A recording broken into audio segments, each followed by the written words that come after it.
Hello and welcome to another CS Tutor Center video. Today we're going to talk about the problem minimum window substring. But before we get started, if you haven't had a chance to, please subscribe to this channel. When you subscribe to the channel, it lets me know that you're enjoying these videos and you would like me to make more of them. Alright, let's get started. This problem says, given two strings s and t of lengths m and n respectively, return the minimum window substring of s such that every character in t, including duplicates, is included in the window. If there is no such substring, return the empty string. The test cases will be generated such that the answer is unique. So let's look at the first example. In the first example, it has A, B, and C, and it found the answer here where it has, there's an A, there's a B, and there's a C inside of this window. There's also an N, but that's okay because it says that it just has to have these letters inside of it, and there can even be duplicates. We're focusing on trying to get the smallest window that has all these letters inside of it, and that's the smallest window that has all the letters inside of it. There's some other larger windows that have all the letters inside of it, like this, but we want to try to get the smallest window. Okay. Well, when we think about a problem like this, we start thinking, what kind of coding pattern can I use to solve this problem?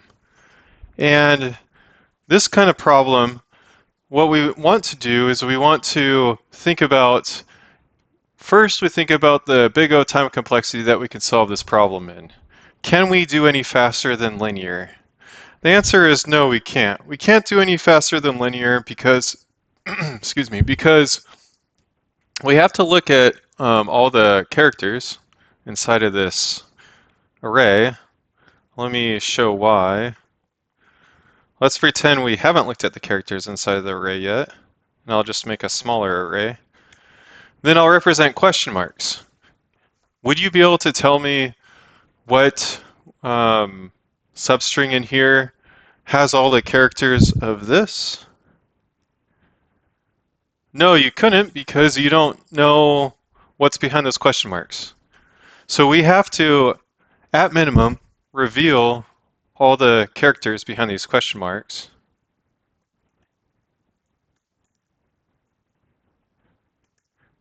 And then we'll be able to answer the question.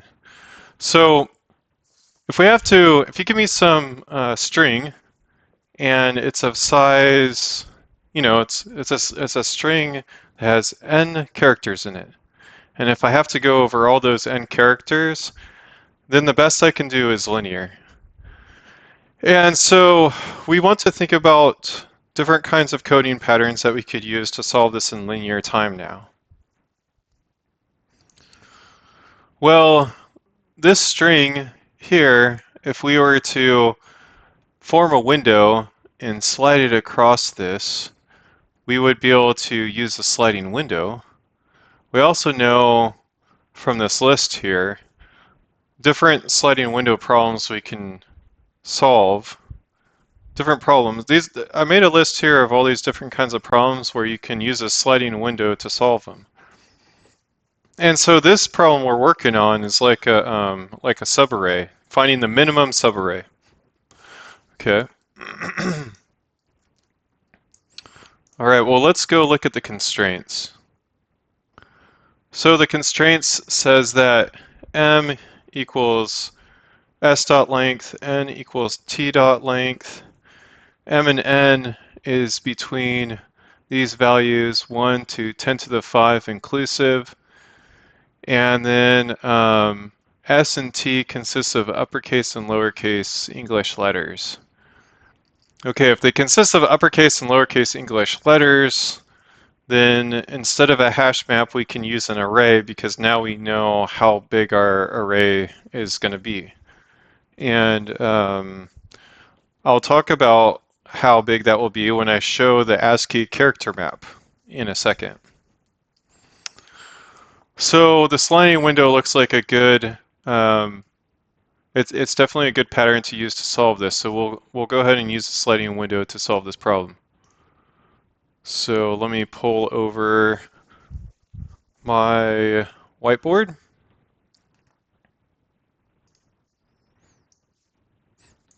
Okay, let's look at the ASCII character map. So it said it could be uppercase or lowercase English letters. So when we look at the character and we see the decimal value, we see the capital A is the decimal value 65, the capital Z is 90, lowercase a is 97, and lowercase z is 122.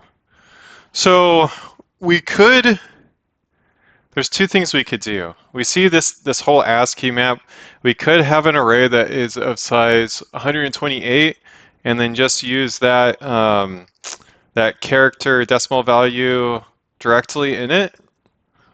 And that would be fine. Or we could have a smaller, we don't have to have 128 because we're really just concerned with this amount here. So another thing we could do is we could we could go figure out what the actual size that we need would be. So 122 is where Z is, 122. So 122 minus, and then 65 is where A is. 65 plus 1, that would be the size. 58 would be, 58 is the space we could allocate.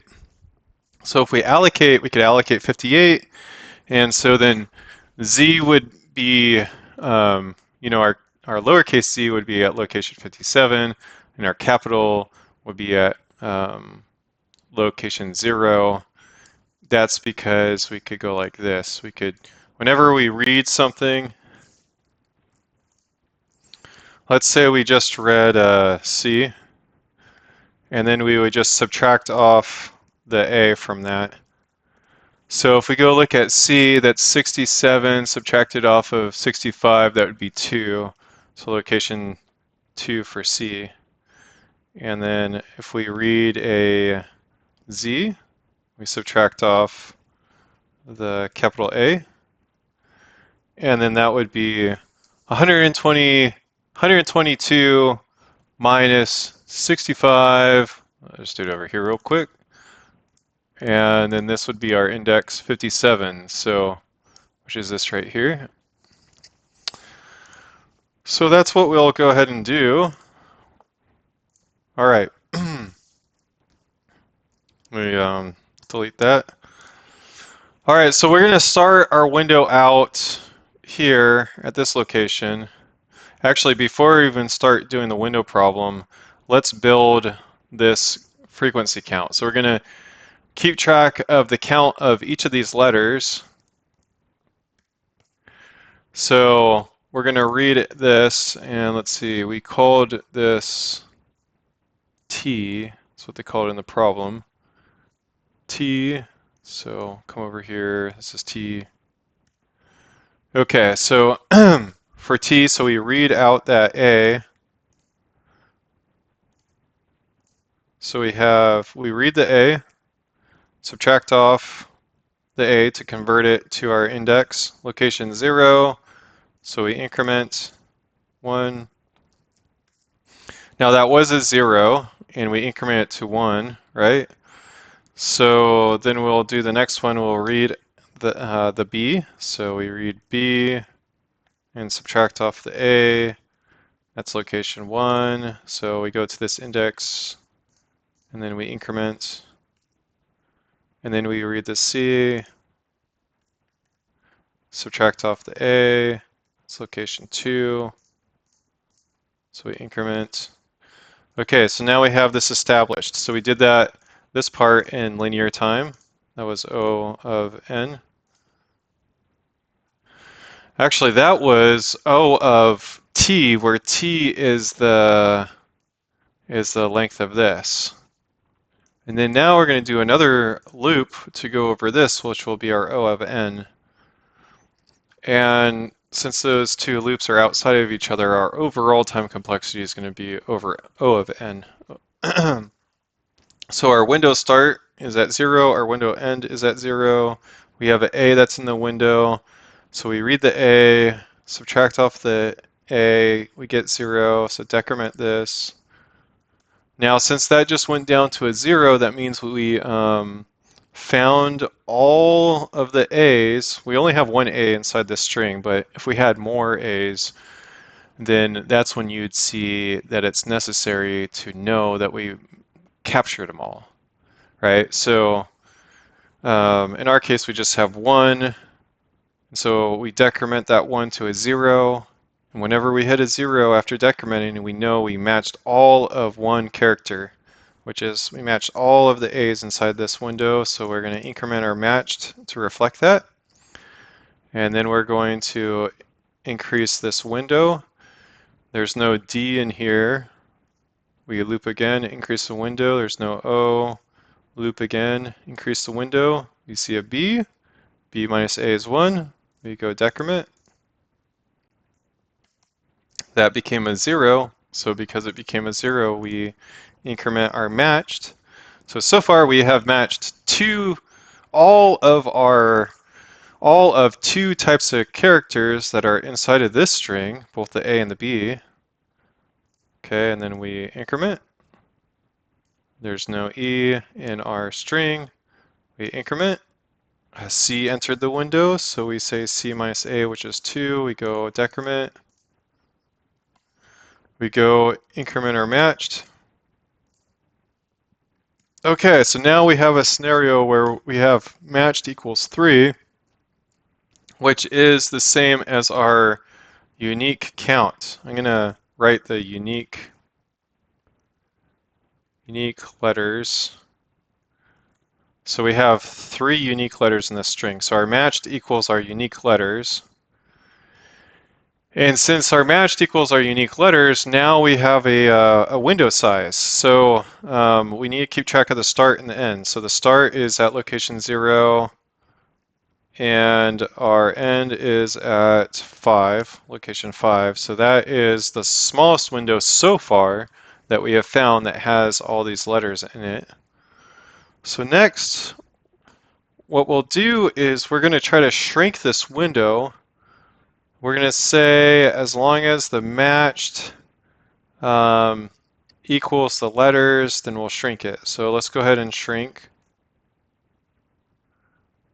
Okay, so the A just left the window. So we go to location A and increase this by 1. Since that's a 0, we see that's a 0. So first, we're going to decrement this matched. And then we're going to increment this. Okay. And now our match no longer equals our unique letters, so we're not going to try to continue to shrink the window because we already know at this point this window is not going to work. So we don't want to try to shrink it anymore. Okay, so now the next loop we're going to increase the window size. 0 entered the window, a D entered the window, an E entered the window, a B entered the window. There's a B, so we go B minus A, which is 1, in increment. So it was 0, or sorry, decrement. There we go, minus 1. So our match still does not equal the unique letters, so we're not going to shrink the window. Increment this window. So A entered the window, so we go to A, and we'll decrement. Okay, so we just matched all the A's. So this comes up here to 3. And since the matched equals the unique letters, we're going to be shrinking this window as long as the matched equals the unique letters. Match still equals unique letters, so continue to shrink. Continue to shrink. A B just left the window, so we're going to come up here, increment this. Continue to shrink. Continue to shrink. A C just left the window, so we go to C, and we're going to increment.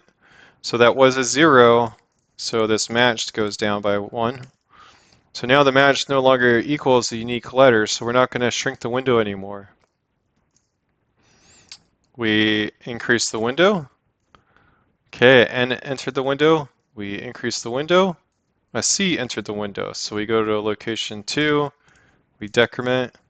So that became a 0, so we increment the matched. And now we're going to shrink the window. So because the matched equals unique letters. So we shrink it. By the way, let's see, this right here is of size 6. 1, 2, 3, 4, 5, 6. We're at 6 as well. Okay, we shrink the window. Okay, so now we have a smaller window so far. So let's update this start and end. So this is 8 and this is 12. Okay, and we shrink the window because the match still equals the unique letters. Okay, and that's a smaller window, so we're going to update this, 9. And then we shrink the window. A B just left the window, so we go to where B is, which is 1. It was 0, so we're going to decrement this matched. We're going to increment this. Okay, and now the match does not equal the unique letters, so we're not going to shrink anymore. And then we are at the end of our for loop here. So we ended up finding the answer, which is from 9 to 12. So from 9 to 12 makes the word bank. Notice something. Check out what this reads. Adobe Code Bank. So maybe this interview question came from Adobe. All right, let's go code this up. So I'm going to put this over here, and then we will start working on our code. So the first thing I want to do is let's define that. I'm gonna write it up here. I'm gonna create the size of that array. I'm gonna create the number that that size is going to be. So we'll say private static final int, and we'll say we'll just call it freaks count size. And we got that by saying 122 minus 65 plus 1, right? Okay, so then we're going to make our frequency counts array. And instead of doing it all in this method, I'll just make a helper method. That will be good to make helper methods to make your code cleaner in the interview. They like to see nice clean code. So we'll return a integer array, and we'll say frequency counts, and we'll pass that in there. All right, so here's the dilemma though with this helper method. I'm going to populate the counts, but I also want to keep track of the unique letters, like the unique letters variable. And I guess I could make a variable up here for the unique letters, but I don't really want to do that. So what I'm going to do is I'm going to hold it in this array. I'm going to make an extra space at the end to put the unique letters. So this is what I'm going to do. I'm going to have my unique letters, my frequency counts.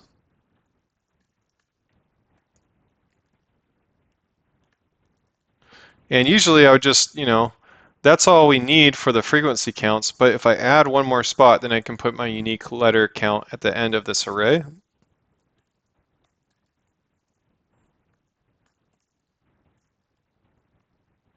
And the reason why is because in Java, I just return one.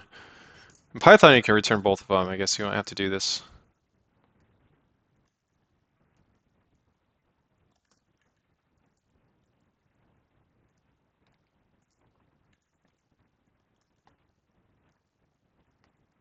All right, check to see.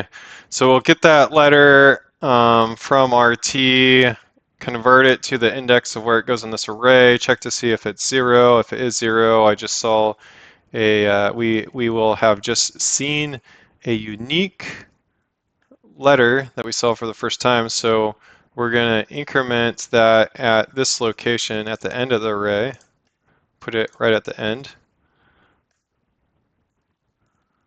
And then here we just increment the count of where that letter is located in our array.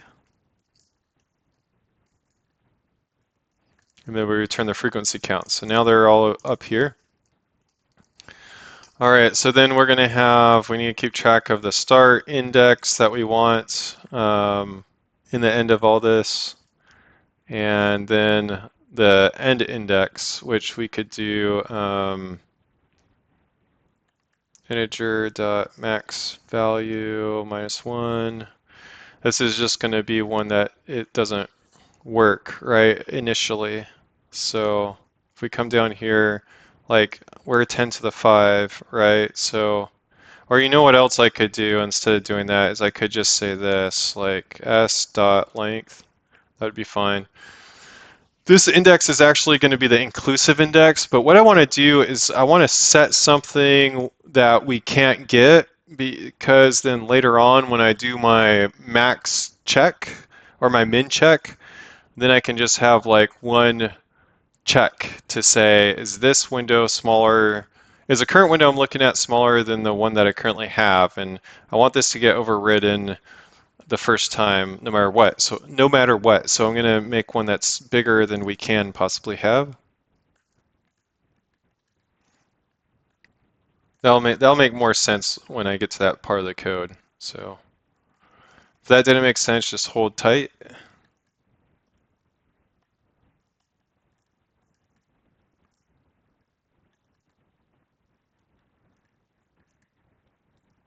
Okay, so we're going to get the end character index from S, and we'll subtract off the A from it, and then at the frequency count location of where the nchar index is, we'll decrement. And then if the frequency counts at the nchar index is now equal to 0, then we just matched all the letters of that particular letter that we just read. And then what we'll do is while,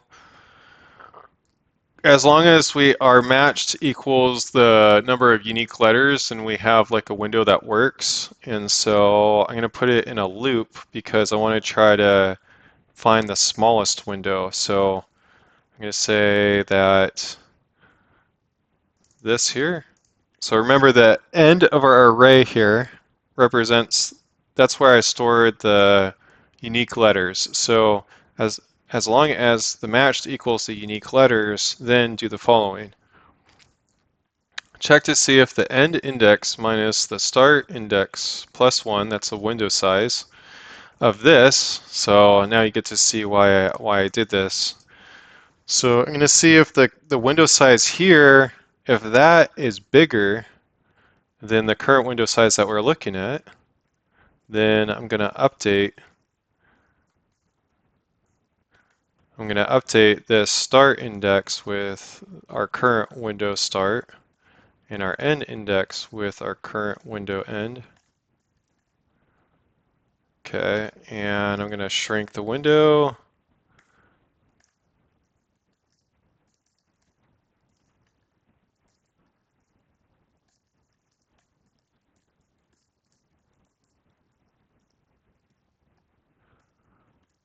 Let's see if the frequency counts at that start char index is equal to 0. And if it is, then that's a case where we're no longer going to have a match. So we subtract off our matched, and then the frequency counts. We are going to increase the, because that character just left the window, so we are counting for that now. We are saying that the number of letters we need for that one that just left the window has increased.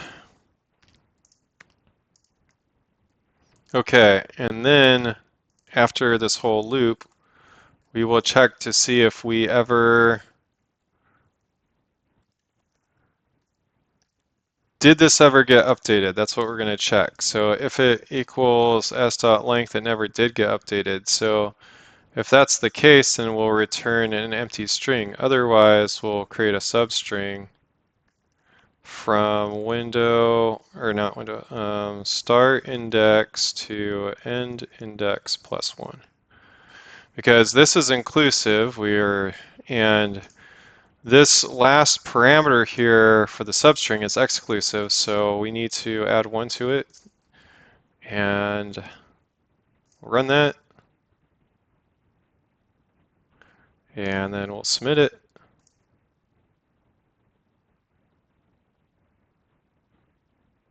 Great, so we passed with 90%. And then let's go ahead and check out the Java code, or Python code, I mean. So here's what I do with the Python code. I put this up here. I called it unique char count index when I wrote that, instead of what we wrote today. I called it the frequency count size. Okay, so here we have this. We set our counts up, so let's look at what this looks like. We'll scroll down. Here we have this variable where we create our list, and then we have to do this OR to convert it to a decimal value, the character to decimal value, so we can subtract. And then if we see that we have a letter we haven't seen before, we increment our unique letters that we're storing at the end of this array. And then we also increment the letter that we just got.